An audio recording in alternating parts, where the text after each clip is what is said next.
Gracias. Listo, entonces vamos a iniciar con la segunda charla del día, que es apendicitis. Vamos a darla a 3 personas, a Sebastián Londoño, Ana María Ataiza y mi persona Alejandro Congote. Esperamos que sea pues de su agrado. Ya saben que cualquier duda, inquietud, al final pues de la charla lo vamos a tener. Si quieren hacer una puntualidad, si quieren aportar algo a la presentación, no duden en hacerlo. Y como ustedes saben, ese tipo de charlas se tratan de ser también muy dinámicas y muy participativas para ustedes. Entonces, en ciertos espacios vamos a estar preguntando cositas para que se animen a participar y podamos hacer un censo en común. ¿Listo? Entonces, más preámbulo, vamos a iniciar.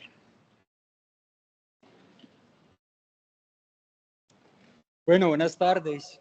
Nuevamente qué chévere estar aquí y hablar de apendicitis, que muchas veces uno pensaría que sería una patología o un cuadro clínico que no se presenta usualmente por ser un órgano de cierta manera como olvidado o invisible, pero es la más común que tenemos en este momento. Entonces, esta es nuestra tabla de contenidos. Empecemos por la historia.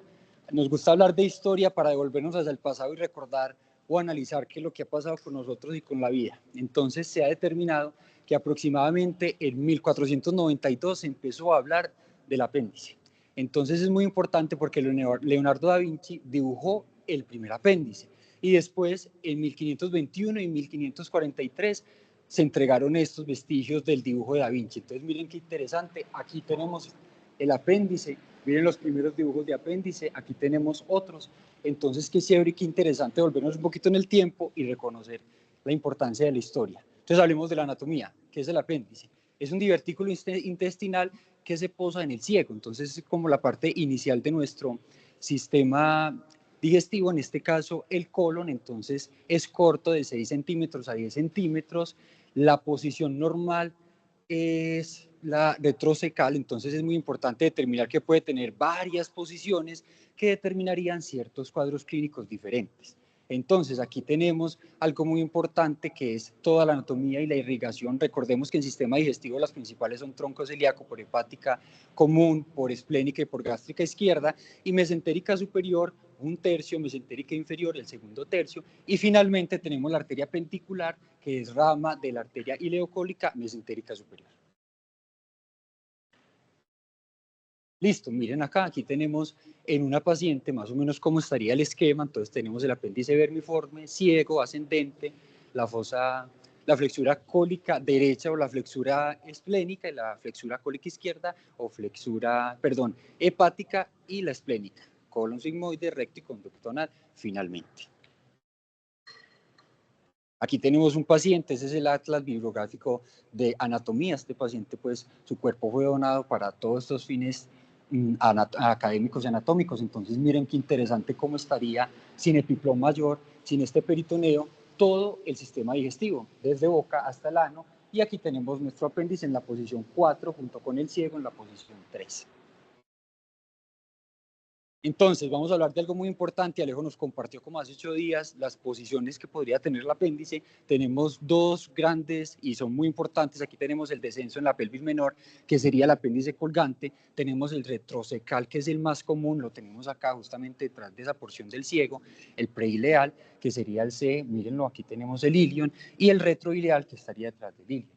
Algo clave, el reloj. Entonces, miren, a las 10 el paracecal, a las 6 el subcecal, a las 5 el de la pelvis, el pélvico, que sería el colgante, que lo tenemos allá arriba, y tenemos el preileal y el postileal. Entonces, básicamente, estas son las variaciones anatómicas en las que encontramos el apéndice. Y aquí lo podemos ver de alguna u otra manera. Entonces, miren las relaciones que tenemos con el colgante, las tenemos en relaciones, por ejemplo, con el ovario. Aquí tenemos otra relación con el ilion, y básicamente estas serían las variaciones anatómicas que tenemos en el apéndice vermiforme. Entonces, ¿cómo podríamos encontrar el apéndice en un paciente real? Miren esta imagen tan interesante. Tenemos el ciego, tenemos el apéndice vermiforme y recordemos que ese está suspendido por un meso, que en este caso sería el mesoapéndice. Mírenlo aquí también. Entonces aquí tenemos el mesoapéndice y aquí tenemos el apéndice vermiforme junto con el ciego. Aquí tenemos nuevamente las variaciones anatómicas y tenemos en un estudio endoscópico, miren el ciego orificio del apéndice, aquí está el orificio del apéndice también, y allá el orificio ileal justamente inflamado. Hablemos de epidemiología, entonces determinamos que era la más común. Encontré un caso súper interesante de la Revista Colombiana de Cirugía que se hizo entre el 2017 y 2021 y se publicó justamente al inicio de este año, donde se entregó y se consolidificó y determinaron 345.618 casos de apendicitis en Colombia. ¿Qué determinaron? Que el pico de la incidencia era entre pacientes entre 15 y 20 años y que las apendicectomías totales fueron 248.133 y el 16,7% fueron por laparoscopia. De todas estas, la mortalidad determinada fue el 0,56 en hombres y 0,51 en mujeres. Entonces miremos las gráficas. Aquí a la derecha los números de los pacientes diagnosticados. Entonces si ustedes ven, el pico está entre este rango. Y estas serían las apendicectomías realizadas. Entonces miren que más o menos es muy relacionada, sin embargo determinamos que aproximadamente 100.000 no fueron operados. Aquí la incidencia de apendicitis en hombres y mujeres por cada 1.000 habitantes, entonces en mujeres el 12,5% de 15 a 19 años y en hombres de 10 a 14, y miren aquí tenemos la mortalidad que la mayor fue entre los 0,0 años y 1 año, entonces básicamente esta es nuestra epidemiología para apendicitis. Y finalmente, el estudio que determinamos se hizo en estos hospitales, determinando que Bogotá, Popayán y Yopal fueron los principales, y tenemos a la SOMA y al Hospital Marco Fidel Suárez, representantes de Antioquia, para este estudio tan macro, tan grande.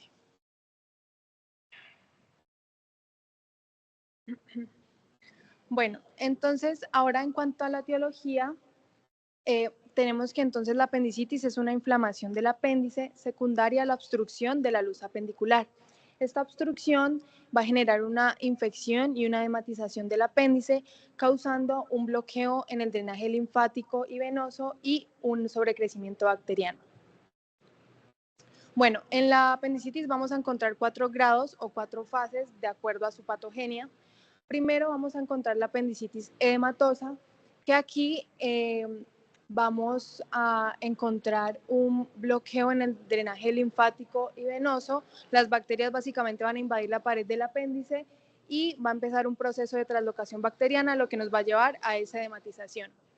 En la segunda fase, que es la apendicitis purulenta, aquí va a aumentar la infección y la hematización y va a empezar un proceso de migración de las células inmunes de nuestro cuerpo, principalmente de los neutrófilos, al encontrarse pues ese foco inflamatorio, y va a haber ya un compromiso en la irrigación arterial, lo que nos puede llevar a una isquemia apendicular.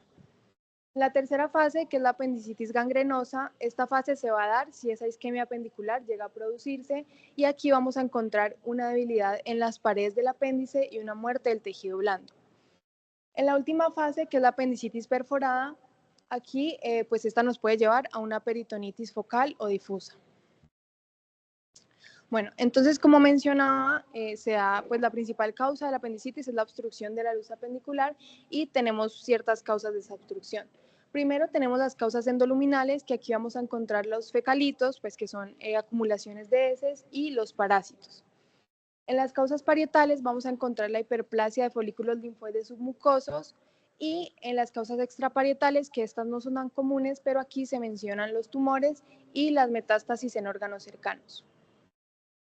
Bueno, ahora en cuanto a la fisiopatología, retomando lo que les he mencionado anteriormente, entonces vamos a encontrar que un primer paso es la obstrucción de la luz apendicular, que usualmente se da por fecalitos, o la hiperplasia linfoide. Esta obstrucción nos va a llevar a un aumento de la presión luminal, lo que nos va a generar este bloqueo del drenaje linfático y venoso, y este aumento en la presión de la pared va a llevarnos a un sobrecrecimiento bacteriano, lo que nos va a derivar en una isquemia, ulceración de la mucosa y por último a una perforación.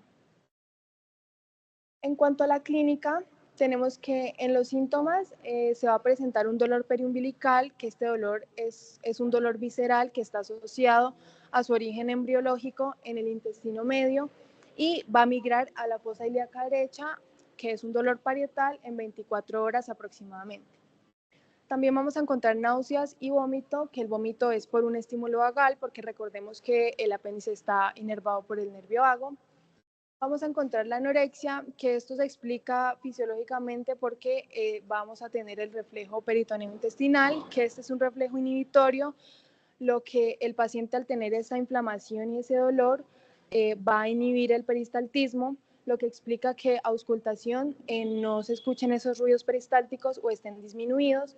También explica la hiporexia y la anorexia. También vamos a encontrar fiebre en la mayoría de los casos. Y por último, la persistencia de los síntomas 48 horas después, si el paciente no mejora, pues tiene más probabilidades de sufrir una perforación. Listo, entonces ya hablamos más o menos cómo es que fisiopatológicamente desarrollamos la apendicitis, qué puede causar esa apendicitis y algunos síntomas generales que podemos llegar a tener. Pero entonces en este caso vamos a ver los signos. ¿Qué signos son importantes para que tengamos en cuenta en el diagnóstico de nuestro paciente con apendicitis? Bueno, tenemos muchos. Tenemos el punto de McBurney, que quién de pronto me acuerda cómo es el punto de McBurney, cómo lo busco, cómo lo hago. Ajá, espina ilíaca anterosuperior, se traza una línea imaginaria y el tercio más externo, como si cogiera 3 puntos en la línea que trazo, desde el ombligo hasta la espina ilíaca anterosuperior, trazo como si tuviera 3 puntos y en el punto más proximal o más distal, listo, más cercano a la espina ilíaca anterosuperior. ¿Qué voy a encontrar en el punto de McBurney? Presiono en ese mismo punto y debo encontrar un dolor focalizado. Ok, ahora, ¿cuál es otro signo que podemos llegar a tener? El signo de Robson. ¿Qué es el signo de Robson? Es como McBurney, pero al revés. ¿Por qué? Nosotros vamos a ver que vamos a presionar. ¿En qué lado? ¿En qué región del abdomen vamos a presionar nosotros? ¿Cómo? Fosa ilíaca izquierda y me va a doler en la fosa ilíaca derecha. ¿Listo? Eso es por una irritación del peritoneo que está alrededor de ese apéndice. ¿Listo? Entonces, McBurney directamente al punto en el cual está localizado el apéndice. Robson es en la fosa ilíaca izquierda y me duele en la derecha. ¿Cuáles otros signos podemos llegar a tener? El signo de psoas. ¿Cómo es el signo de psoas? A mi paciente lo pongo en decúbito lateral y lo que hago es que con la pierna derecha la tracciono hacia atrás. El paciente debe presentar un dolor al hacer ese movimiento. Y también lo que tenemos el signo del obturador y es el paciente en decúbito supino, levantamos la pierna derecha con una flexión de la rodilla y hacemos ligera rotación interna de esa misma. Y el paciente debe también llegar a presentar un dolor en el movimiento. ¿Qué es importante? ¿Por qué es importante tantos signos? ¿Cuáles son los mejores? Ya hablaremos de eso, pero es importante porque, por ejemplo, miren, el psoas es muy indicativo de que el apéndice es ¿qué? ¿En qué posición lo vamos a encontrar? Retrocecal. ¿Y cuánto porcentaje más o menos de nuestros pacientes vamos a encontrar que el apéndice se encuentra retrocecal? ¿Quién se acuerda más o menos? ¿Entre un cuánto? Entre un 30%. Listo, es mucho, es la mayor presentación que vamos a presentar en nuestros pacientes. Pero entonces, ¿qué pasa con el otro 70%? No lo podemos dejar de lado. Por eso tenemos que hacer al menos 3 de los signos que vamos a mencionar hoy. Listo, para tratar de buscar porque realmente no sabemos en qué posición mi paciente tenga el apéndice, por lo cual alguno de los signos puede estar o no positivos. Listo. Y el obturador es un signo que es un poco más característico de la posición pélvica. Recuerden lo que nos decía Sebas, que también es otra posición que se puede encontrar en nuestros pacientes. Listo. Y importante también aclarar que gran cantidad de los pacientes no va a tener, pues en este caso, el signo positivo, pero no se asusten por eso, sino porque el apéndice puede estar en otra localización en nuestro cuerpo. Ahora, otro signo, Dunphy. Ponen al paciente a toser y le empieza a doler en la fosa ilíaca derecha. Es un poquito más inespecífico, nos habla de irritación peritoneal y no nos habla de pronto de que esté tan localizado. Otro, Blomberg, se habla que en ese momento, al hacer la presión sobre el punto, en este caso del abdomen, a la descompresión es cuando empieza a doler, pero también es muy inespecífico y también puede llegar a presentarse en muchas causas de abdomen agudo. ¿Listo? Entonces aquí en este estudio que hicieron, muy bacano del 2021, nos hablan de la mayoría de los signos de los cuales les estaba hablando y miren, por ejemplo, primero hablan de sensibilidad y después hablan de especificidad. ¿Cuál dicen que es el signo más importante? El signo de McBurney. ¿Listo? Es el que tratamos de El signo, sí, exactamente, sí, muy bien. El signo de, pero también lo describen como signo de McBurney, tratando de presionar el momento y la fosa ilíaca derecha en el punto en el que seleccionamos. Se puede decir de las dos formas, pero sí, vale la aclaración. También tenemos que, por ejemplo, en Robson podemos tener que es algo que también es muy significativo y, por ejemplo, miren, en psoas y en obturador tenemos signos positivos asociados a la localización, en este caso, según donde pensemos que nuestro paciente puede llegar a tener el apéndice. Y también, en este caso, lo que es el de pronto sentir el abdomen en tabla o con los músculos un poco más contraídos. Eso también es indicativo de que el paciente tiene una irritación peritoneal y que debemos llevarlo a cirugía. Ahora, laboratorios. ¿Será que son muy necesarios en mi paciente con apendicitis? Bueno, vamos a ver de que depende de muchas cosas. Tratamos de hacer diagnósticos de descarte. Entonces, por ejemplo, en mi paciente, que yo le sospecho que puede tener una apendicitis, pero que también puede tener otra cosa y no me queda muy claro, es bueno pedir unos laboratorios, más como médicos generales que tratamos de descartar muchas patologías en común. Entonces, ¿qué sería bueno y en qué población? En ancianos, en mujeres en edad fértil y en niños tratamos de pedir estos análisis, el uranálisis y prueba de embarazo. Siempre solicitar en una mujer que esté de pronto en una edad fértil, porque también en este caso podemos llegar a estar presentando una EPI. ¿Qué es una EPI? ¿Alguien me acuerda qué es una EPI? Enfermedad pélvica inflamatoria, que también puede ser otra causa de abdomen agudo en las mujeres. La PCR es muy buena, nos trata de... ¿No se escucha? ¿No? Sí. Ah, bueno, listo, está bien.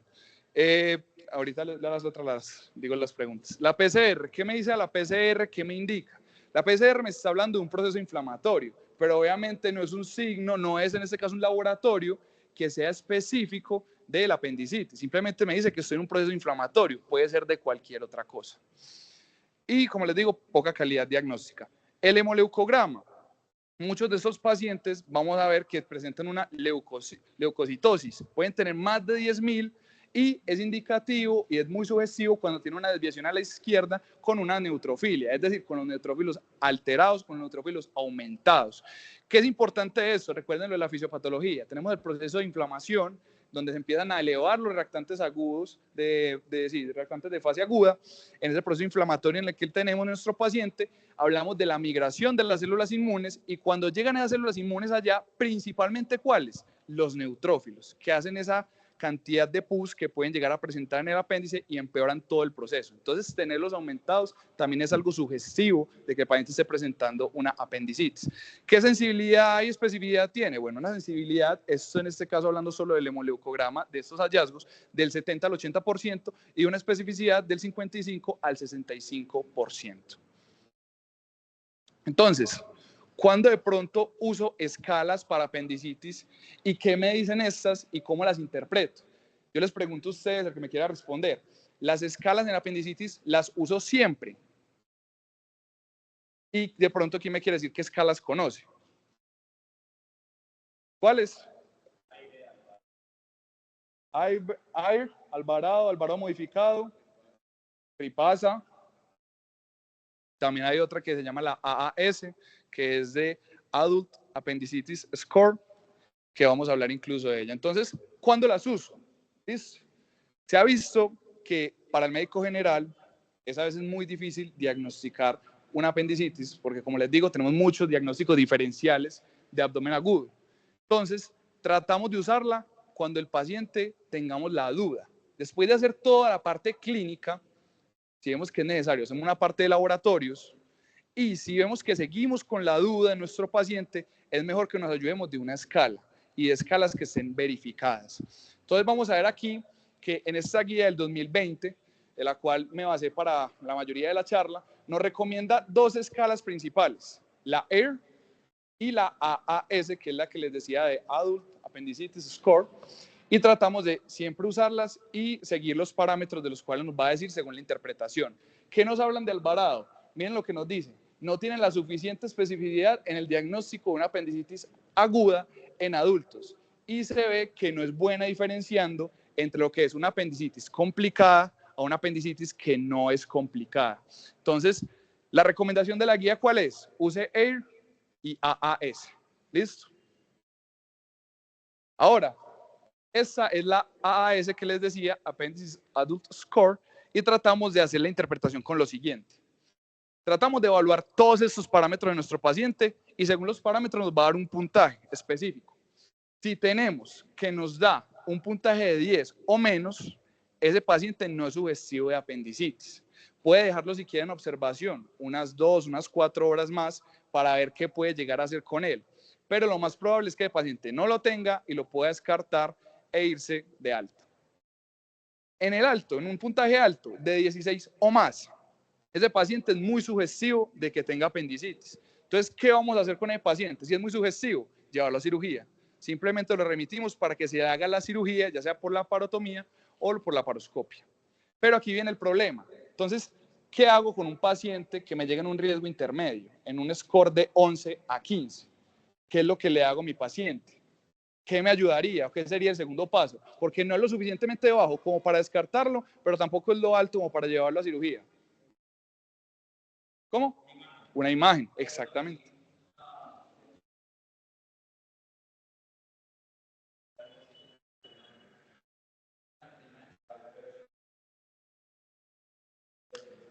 Correcto. Depende de donde estemos. Podemos solicitar una imagen si tenemos facilidad de pedirla o si realmente a mi paciente no tengo una facilidad para pedir una imagen, sino que mejor pongo un periodo de espera, un periodo de observación, miro si ese dolor abdominal empieza a progresar o empieza a solucionarse solo y voy tratando de tomar medidas y decisiones clínicas, pero siempre guiándose en esta patología principalmente de lo que es la clínica. Pasa a la siguiente.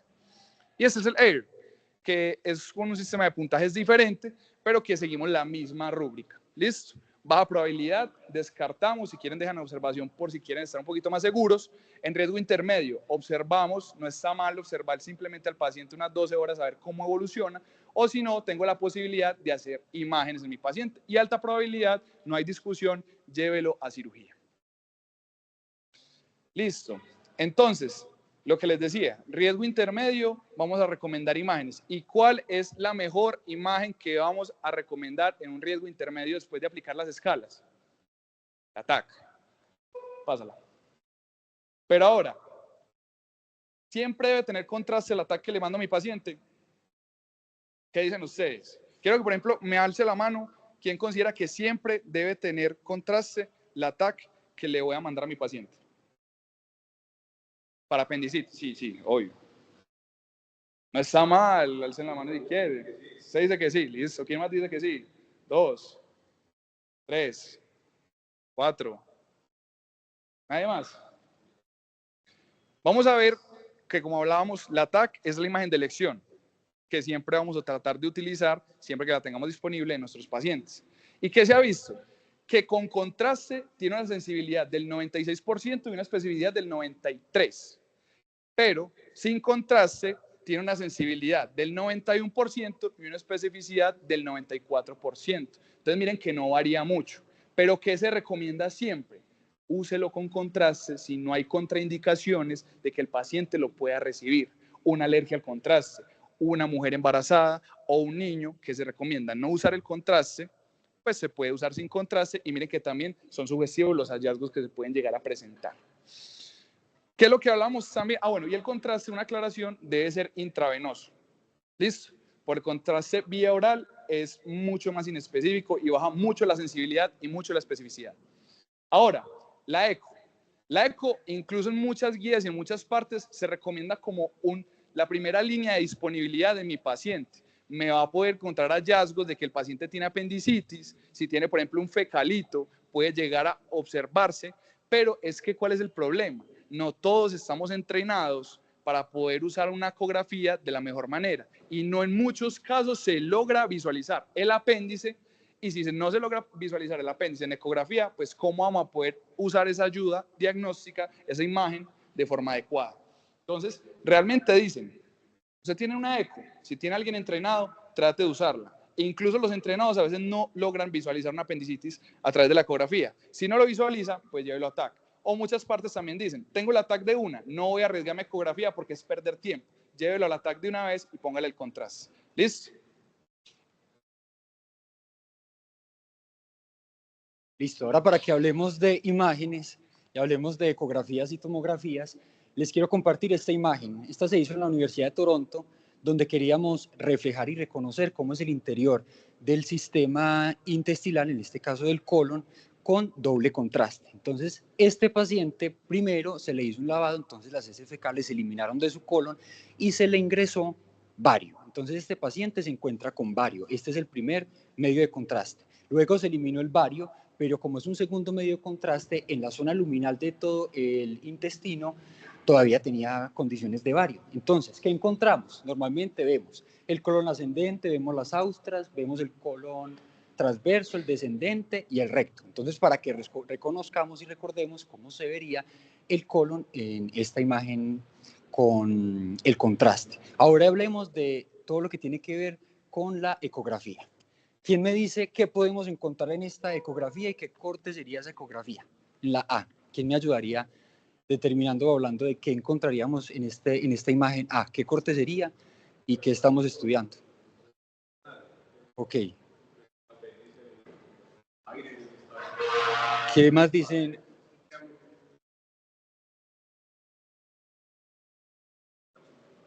Ok, listo. Esto es un corte axial. Y tenemos aquí la apertura del apéndice. Es un apéndice que no está inflamado. En la segunda, ¿qué creen que encontramos en la B? En esta ecografía B. Las flechitas blancas que nos representarían. Primero, ¿qué corte es? ¿Qué corte podría ser? Listo. Entonces, ¿el axial es así o es así? ¿Es horizontal o vertical? Depende. Ok. ¿Qué sería lo más relacionado a un transversal o no? ¿Qué piensan ustedes? Porque aquí tenemos el ciego. Listo, muy bien. Este sería un longitudinal. Ese sería un corte longitudinal. Y aquí tenemos el apéndice y el apéndice está bien. En ese momento no hay apendicitis. Y lo que encontramos al lado sería un Doppler de los vasos ilíacos. Y aquí encontramos otro. Entonces, recuerden la relación que teníamos en el primero, que teníamos un apéndice en axial sin ninguna inflamación. ¿Qué podríamos encontrar entonces en este primero, en la A? ¿Qué podría ser? ¿Cómo?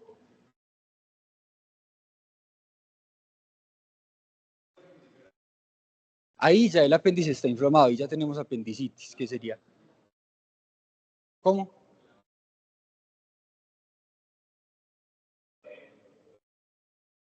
Ahí está.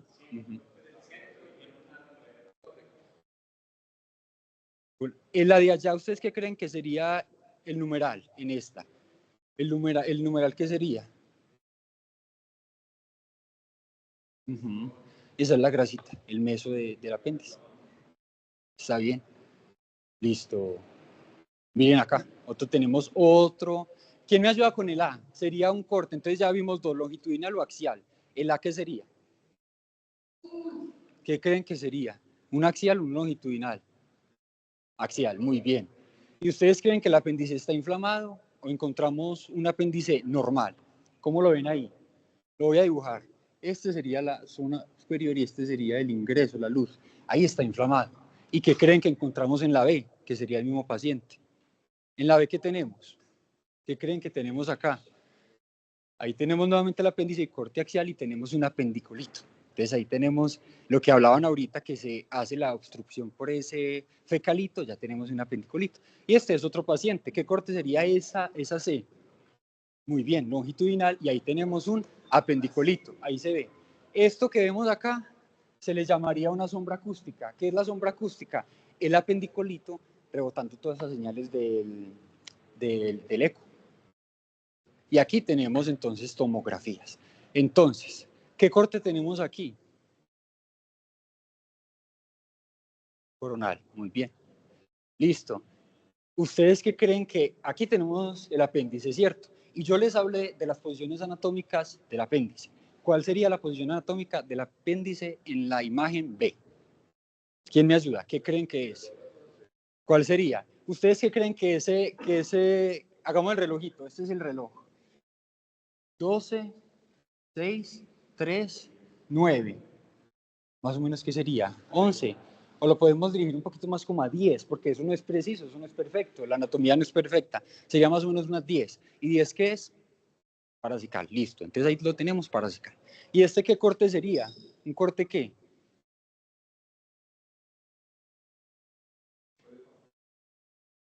Ese es un corte sagital. Sí.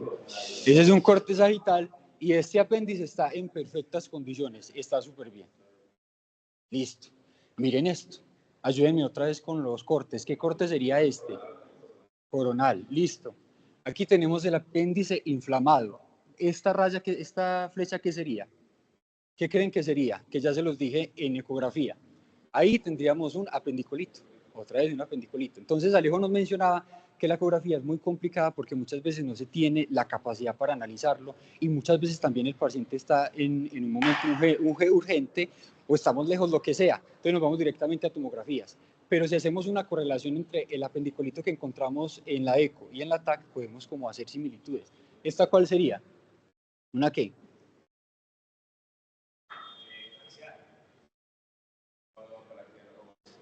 Pensemos a ver. ¿Seguro? Sí, aquí tenemos un corte transversal. Si tú lo ves, míralo como ves normalmente las tomografías. ¿Tú crees que qué sería esto? Mira esto. Esto. Ya tú lo analizas y dices, columna vertebral, ¿cómo estás? Y el último de allá tendríamos un... Listo.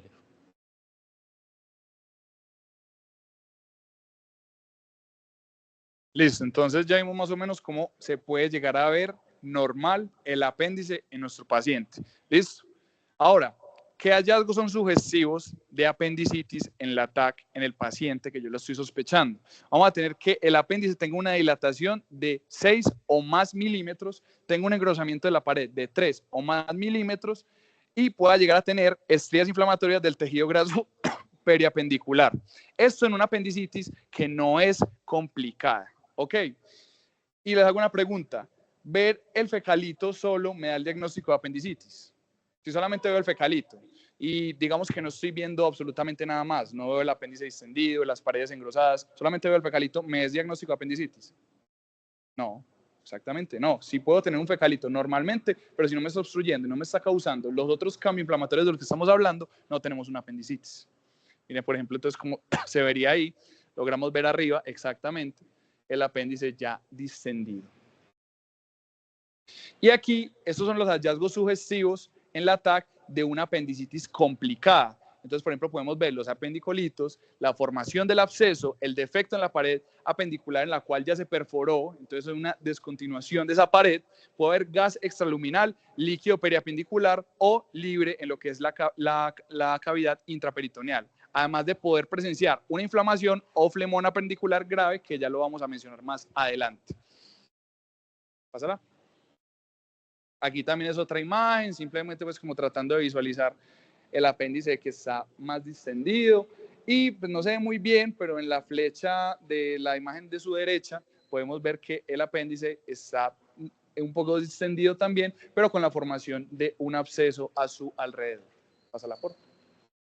Entonces, debo tener los 3 elementos para el diagnóstico de mi paciente con apendicitis. Debo tener laboratorio, imagen y clínica para poder decir que tengo diagnóstico de apendicitis. ¿Sí o no?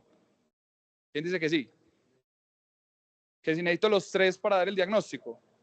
Exactamente no. Simplemente también con la clínica puedo diagnosticar una apendicitis. Pero si voy viendo que la clínica no es sugestiva y no es suficiente, voy pidiendo las otras ayudas en mi paciente. Ahora, parte del tratamiento. Tenemos 3 pilares fundamentales. Primero, que debemos dar cirugía. Segundo, que debemos darle antibióticos. Y tercero, la analgesia. Entonces, empecemos por lo que es la parte quirúrgica. Entonces, la apendicitis se opera, sea quirúrgica por la laparotomía o sea por la laparoscopia. Realmente no hay mucha diferencia, pero últimamente con las técnicas y con los cirujanos que están más entrenados por la laparoscopia, se recomienda más esta última, la laparoscopia en vez de la laparotomía. ¿Qué es importante también? Después de que le hago la cirugía a mi paciente, ¿cuánto tiempo lo dejo en observación como para saber si lo voy a mandar de alta, si saber que no hay una complicación postquirúrgica? ¿Cómo hago? Déjelo, la guía nos recomiendan 24 horas o incluso en algunos centros donde están muy seguros y pues es mejor costo efectivo, en 12 horas. Si el paciente no empeora, puede darle de alta tranquilamente. Que tolere la vía oral, obviamente no lo mande a la casa sin que no tolere la vía oral, y mándele un control de la consulta dentro de 3 a 4 semanas para ver cómo va la cicatriz y el reporte de patología del apéndice que se sacó, qué fue lo que reportó. Ahora, el antibiótico. ¿Qué vamos a cubrir a nuestro paciente? Vamos a cubrir gram negativos y anaerobios. Y también parte de pronto de también gram positivos. Es un espectro mucho más amplio.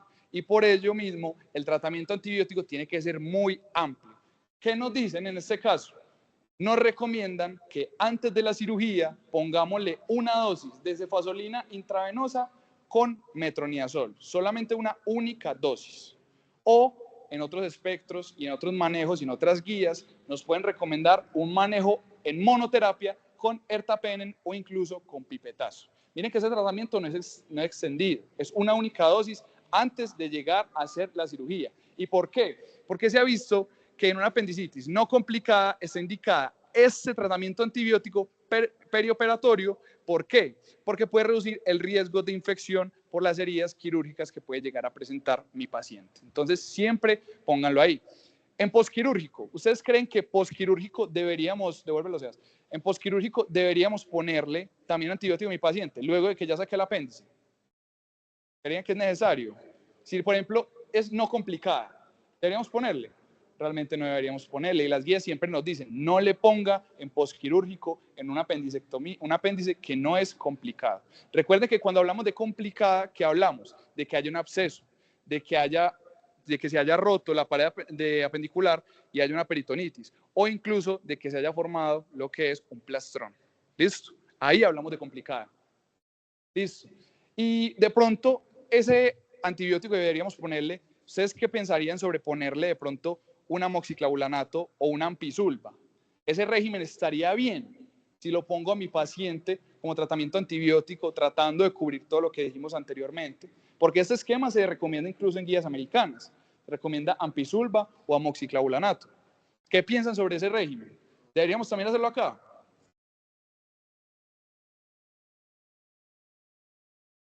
Exactamente, no está cubriendo del todo lo que nosotros deberíamos empezar a cubrir. Y además en nuestro medio hay mucha resistencia a estos dos antibióticos como para solo tratar una infección abdominal con alguno de estos dos regímenes. Entonces siempre piensen, ¿en cuál antibiótico vimos anteriormente? Que eran dos, metronidazol más ¿qué? Cefazolina intravenosa. ¿Listo? Ahora, una pregunta de la cual ha surgido en los últimos años. ¿Puedo dar tratamiento solo con antibiótico a mi paciente? Es decir, en ningún momento le hago cirugía, sino que simplemente con el antibiótico lo puedo llegar a manejar y puede haber una resolución de la patología. ¿Quiénes dicen que de pronto sí es posible hacer un tratamiento solo con antibiótico sin ninguna cirugía a ese paciente? Levante la mano. 1, 2, 3. Dices que sí.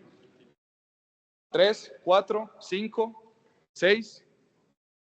El resto dicen que no, que necesita sí o sí cirugía. Listo. Vamos a hacer la aclaración. ¿Listo? Pásalo. Entonces, en la mayoría de estudios se realizaron solo terapia antibiótica en un paciente no apendicitis complicada, que se pudo demostrar que sí, realmente en los próximos 30 días mi paciente disminuía los síntomas, ya no tenía la clínica, ningún signo era positivo. En los próximos 30 días no presentaba los signos ni nada. Pero ¿cuál es el problema? Que sigue el apéndice inflamado y tienen un porcentaje de, en este caso, tener un riesgo de desarrollar otra apendicitis dentro de un año del 27%, cuando solo lo trato con antibióticos. Entonces miren que es alto, es un porcentaje alto. Dentro de un año saber que mi paciente le pudo haber sacado el apéndice y que realmente no lo hice, solo lo imaginé con antibióticos, y dentro de un año tiene 27% de probabilidad de volver a darme una apendicitis, es alto riesgo. Y que también se encontró, como podemos ver incluso en uno de estos, bueno, este fue el estudio, el primer estudio incluso, que es el APAC, que fue un estudio, el primer estudio que realmente realizó de, bueno, en mi paciente qué recurrencia hay de que pueda desarrollar una apendicitis en más de un año. O sea, ya no solamente en un año, sino, por ejemplo, en 5. Encontraron que la probabilidad de si solo manejo mi paciente de apendicitis con antibiótico, dentro de 5 años, el 39% va a desarrollar una apendicitis. Entonces, miren que con el paso de los años va aumentando mucho más el porcentaje. ¿Listo? Entonces, tratamos de, obviamente, hacer lo que ya venimos hablando desde hace tiempo, y es quitarlo con cirugía, ponerle primero, obviamente, el antibiótico, pero quitarlo con cirugía de mi paciente. No lo manejen solo con antibiótico. Y aquí es lo que hablamos. Los internistas obviamente hicieron el estudio de si solamente ponía con antibióticos, no hacerle ninguna intervención quirúrgica, pero realmente la cirugía nos da la razón de que el mejor manejo en estos pacientes es quirúrgico. Eso sí, ¿cuál era lo malo de hacer el tratamiento quirúrgico en vez de solamente antibiótico? Pues claro, si vas a hacer una cirugía, va a tener más complicaciones, obviamente tiene que hacer pues operaciones nuevamente si no le hicieron de la manera correcta, está sujeto también a infecciones, a poder tener de pronto bridas o adherencias, y pues obviamente son riesgos que tenemos en cualquier otra cirugía. Y también se ha visto, que el uso solamente de antibióticos también tenía un riesgo alto. ¿Para qué? Tenía un riesgo alto para que esos pacientes pudieran incluso desarrollar sepsis en esos pacientes. Entonces también tiene sus otras partes malas el tratamiento solo con antibióticos, y no solamente el que el paciente pueda desarrollar una apendicitis dentro de un año o incluso más dentro de 5. Y obviamente, si solamente va a tratar con antibióticos, dentro de 48 horas, mire cómo está el paciente. ¿Mejoró? ¿No mejoró la clínica? ¿Cómo va esa capacidad resolutiva de él? La analgesia, eso es algo muy discutido también últimamente, y es si le pongo analgesia o no le pongo analgesia a mi paciente. Muchos cirujanos incluso dicen que no, porque se pierde como esa sensibilidad de que el paciente esté en abdomen agudo. Unos estudios últimamente están diciendo, no importa, igual ponga la analgesia, porque lo que es abdomen agudo realmente se va a ver, aunque usted le ponga analgesia al paciente disminuyéndole el dolor. Entonces realmente es muy controvertido. ¿Qué nos dicen los cirujanos de antaño? Que deje evolucionar, observe al paciente cómo va ese dolor, no le ponga analgesia, y si el dolor empieza a desaparecer con el tiempo de observación, no era una apendicitis, pero si empeora y tiene alguno de los signos sugestivos, sí piense en una apendicitis sí o sí. Apendicitis complicada. Podemos tener complicaciones antes incluso de hacer la operación. Dime. Bueno, el mensaje es ¿cuál? Sí o sí es muchísimo mejor hacer la cirugía que solo hacer un tratamiento con antibióticos. ¿Cuándo pensamos de pronto en un tratamiento solo con antibióticos? En pacientes en los cuales tengan muchas comorbilidades o muchas complicaciones y que tienen un riesgo alto de poder llegar a morir dentro del quirófano. En esos pacientes, háganle un tratamiento solo antibiótico, y está estipulado en las guías y pueden llegar a hacerlo, y vean que tiene buena capacidad resolutiva. Pero eso sí, saben que dentro de un año, sí o sí, se la tienen que sacar ese apéndice. ¿Listo? Eso nos recomiendan. Incluso hay muchos esquemas y todo, pero entre líneas generales es eso. Y la analgesia, pues realmente eso todavía está muy controvertido, depende del cirujano con el que estén a cargo, porque muchos realmente, aún la mayoría, dicen no le pongan analgesia. Pero estudios dicen, igual aunque usted le ponga analgesia, le mejora el dolor, pero sigue siendo un abdomen agudo. Entonces, no le pongan analgesia. Sería como lo mayoritario en estos pacientes. Complicaciones, peritonitis, ya saben, llegó, se reventó, pasó ese contenido de heces a la cavidad abdominal y se infectó el peritoneo. ¿Qué voy a hacer? Intervención quirúrgica, no la piense. ¿Listo? Y en estos pacientes sí pongo un antibiótico postquirúrgico.